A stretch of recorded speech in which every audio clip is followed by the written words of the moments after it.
Gemini Unspoken Trauma. Why your strength is a mask, and how the real healing begins. Gemini, no one has ever really asked you if you are okay. And not because people don't care, but because you rarely give them a reason to ask. You move quickly, you speak clearly, you adapt effortlessly. You smile at the right moments, joke when the room grows heavy, change topics before silence has a chance to settle. From the outside, you look resilient, intelligent, emotionally agile. You look like someone who always lands on their feet. But here is the truth most people never see, and one you may have avoided naming yourself. Your strength did not come from confidence. It came from necessity. There was a time early, subtle, and easily overlooked when you learned that feeling deeply without protection was dangerous. Not dramatic danger. Not loud trauma, but the quieter kind, being misunderstood, emotionally unattended, or left alone with questions no one helped you answer. So you adapted. You became quick-minded instead of emotionally grounded. You learned to think your way out of pain instead of feeling your way through it. And over time, that adaptation hardened into an identity. Gemini the capable. Gemini the communicator. Gemini the one who can handle anything. But strength, when it is built on avoidance, becomes exhausting. And if you're honest with yourself, there is a fatigue you rarely talk about. A mental restlessness that never fully sleeps. A subtle grief that surfaces only in quiet moments you often rush to fill with noise, information, or movement. This video is not here to take your strength away. It is here to ask a gentler, more dangerous question. What if your strength has been protecting a wound that never truly healed? Gate 1. Analyzing the core burden. Where the unspoken trauma began. Gemini. Your unspoken trauma did not begin with one catastrophic event. It began with inconsistency, emotional unpredictability. Moments when you needed clarity, reassurance, or emotional mirroring, and instead received mixed signals, distraction, or silence. You learned early that the emotional environment could shift quickly, that moods changed without explanation, that understanding others was safer than being fully understood yourself. So you became observant, hyper-aware. You learned to read tone, timing, and subtext. You noticed what made people comfortable and what made them withdraw. This sensitivity later became your intelligence, your communication skills, your adaptability. But at its root, it was survival. Because when emotional safety is uncertain, the mind steps in as protector. Your core burden is not emotional weakness. It is emotional self-abandonment disguised as competence. Somewhere along the way, you internalized a belief that your feelings were either too complex, too inconvenient, or too much. Not because anyone explicitly said so, but because they were not consistently held. So instead of asking for emotional containment, you learned to contain yourself. Instead of slowing down, you sped up. Instead of feeling confusion or pain fully, you analyzed it, reframed it, joked about it, or moved on. This is why Gemini often struggles with stillness. Stillness brings sensation. Sensation brings memory. And memory brings questions that were never answered when they first appeared. Questions like, why didn't anyone notice? Why did I have to figure things out alone? Why did I learn so early to be fine? The trauma is not that you were hurt. The trauma is that you adapted so well that no one saw the cost, including you. As an air sign, your psyche learned to live above the emotional body. Thinking became safer than feeling. Language became a shield. Curiosity became an escape route. And while this made you brilliant, it also created an internal split. One part of you that functions beautifully in the world, and another part that remains quietly unattended. This unattended part does not scream. It waits. It shows up as restlessness, difficulty committing emotionally, a fear of emotional heaviness, or an almost allergic reaction to prolonged vulnerability. You may tell yourself you are just wired this way. But Gemini, wiring is not destiny. Wiring is history. And the burden you carry is this. You were never taught how to stay with your feelings when they didn't resolve quickly. You were taught how to move on instead. Over time, moving on became moving away from grief, from disappointment, from unmet needs. This is why you can speak eloquently about emotions while still feeling disconnected from them in your body. You understand pain intellectually, but intimacy with it feels unfamiliar, even threatening. This is not a flaw. It is a brilliant adaptation that has outlived its purpose. Your strength helped you survive an environment where emotional attunement was inconsistent. But now, that same strength may be keeping you from the depth, intimacy, and inner quiet you secretly crave. The unspoken trauma is not what happened to you. It is what you learned to stop expecting emotional safety without performance. And healing begins not by revisiting the past dramatically, but by gently noticing this pattern in the present. Not judging it, not fixing it, just seeing it clearly for the first time. Gate 2. What Gemini avoids feeling. Gemini. This is the part of the journey where the mind can no longer lead. Not because your mind is flawed, but because it has been doing the job of a heart that was never given enough time to speak. If Gate 1 was about understanding how your unspoken trauma formed, Gate 2 is about witnessing what that trauma created inside you and what you quietly avoid when no one is watching. Your shadow is not darkness in the way people usually imagine. It is not cruelty, manipulation, or chaos. Your shadow is distance, emotional distance that looks like curiosity, detachment that disguises itself as flexibility, a constant readiness to move on that you call freedom. But beneath that movement is a fear you rarely name. If I stay too long with one feeling, it will swallow me. So you don't stay. You pivot, you think, you talk, you scroll, you distract. You intellectualize your pain until it becomes manageable but never intimate. And intimacy, Gemini, is what you secretly long for the most. Here is the uncomfortable mirror. Part of you believes that if you truly slow down and feel everything you have postponed, you will lose control. That the sadness, anger, or loneliness you avoided will arrive all at once and overwhelm your system. This is why stillness feels heavy instead of peaceful. Silence feels awkward instead of safe. Deep emotional conversations feel draining instead of nourishing. It is not because you lack depth, but because depth threatens the defenses that once kept you safe. Your shadow shows up in subtle ways.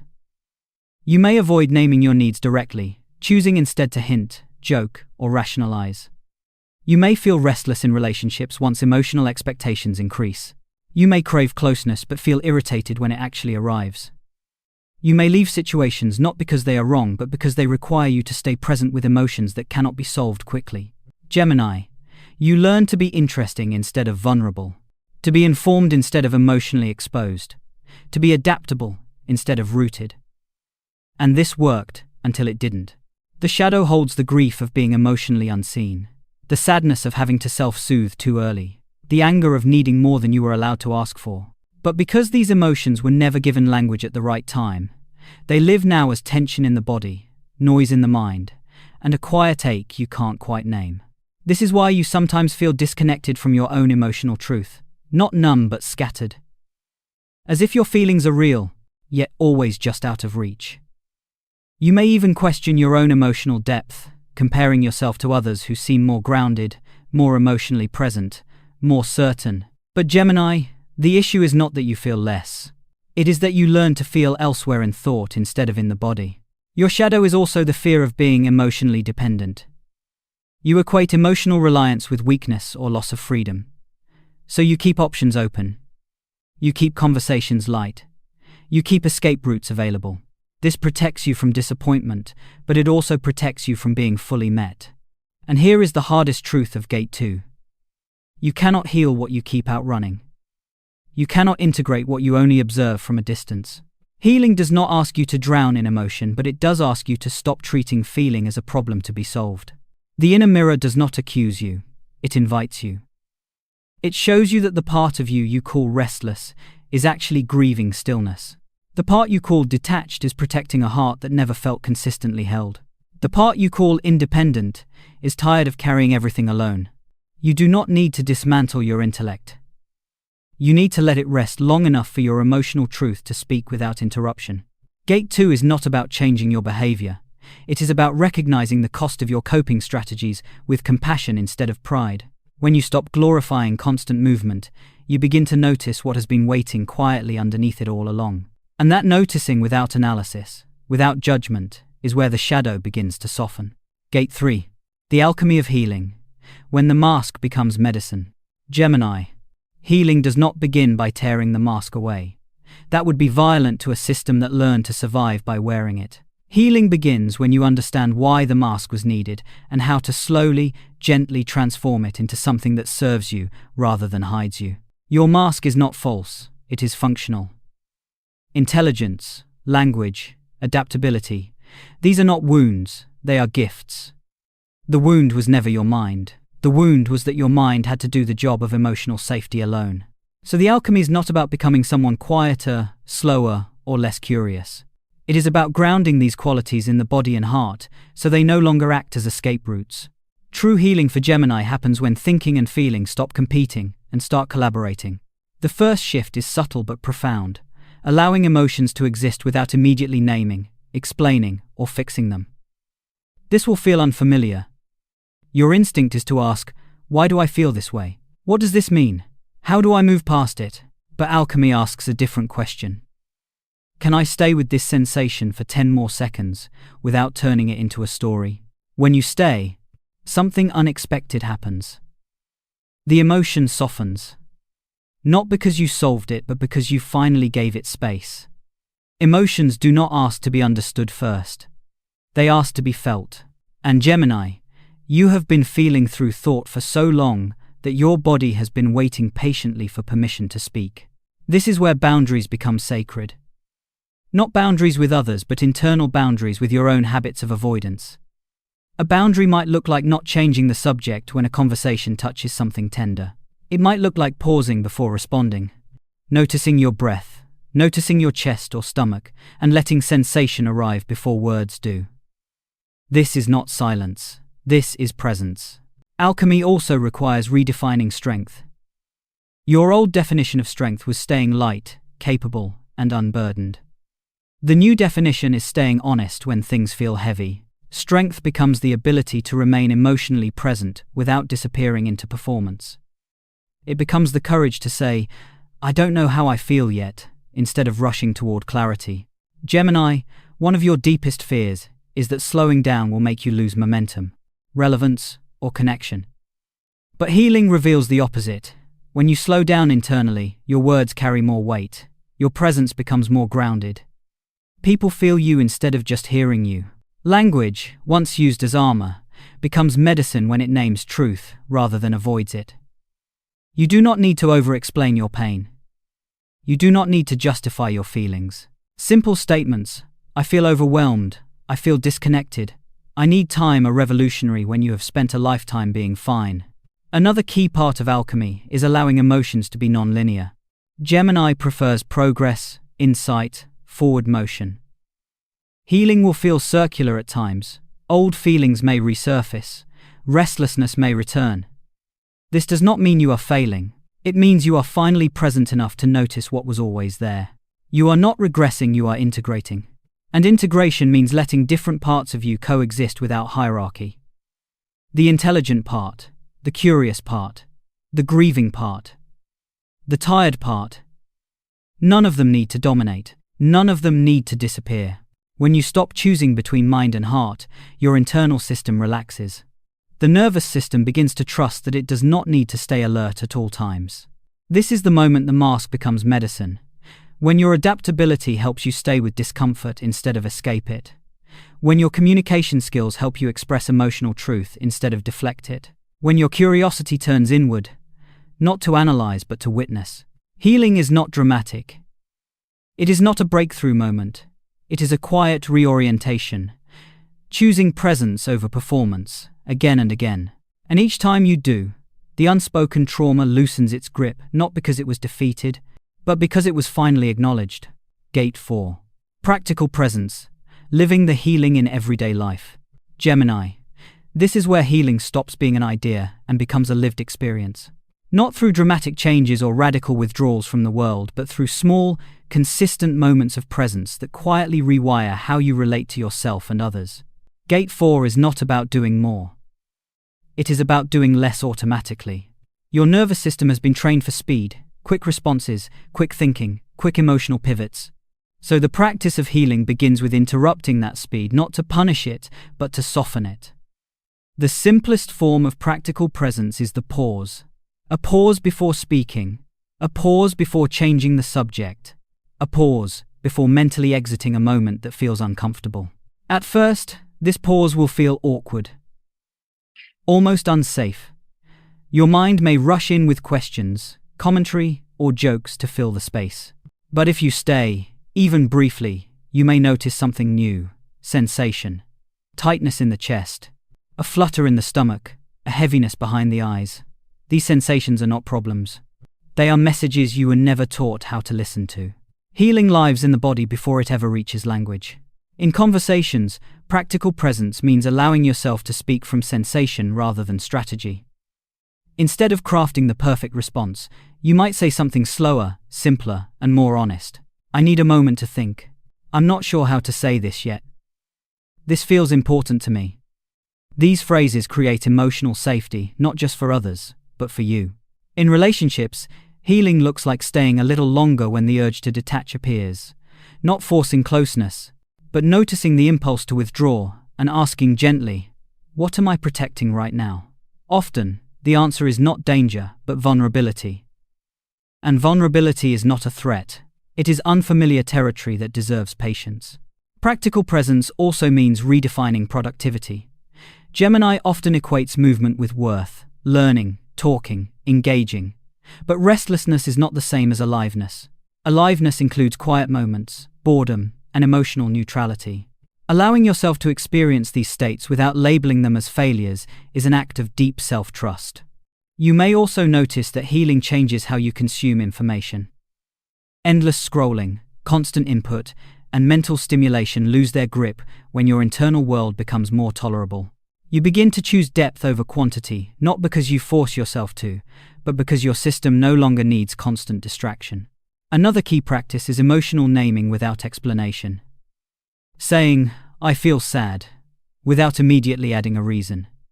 Saying, I feel unsettled, without trying to resolve it. This builds emotional tolerance. It teaches your system that feelings can exist without crisis or urgency. Over time, this reduces the fear that emotions will overwhelm you if you let them in. Gemini.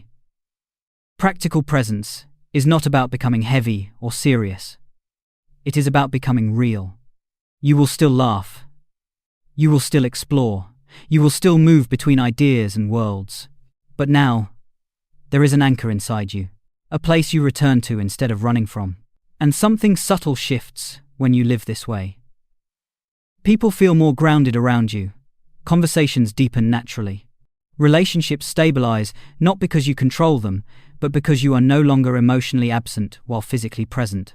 This is how healing shows itself, not as perfection, but as consistency. A willingness to stay, to listen, to feel, to pause, again and again. When the silence finally speaks, Gemini, if you are still here, listening, reading, breathing with these words, then something inside you has already shifted.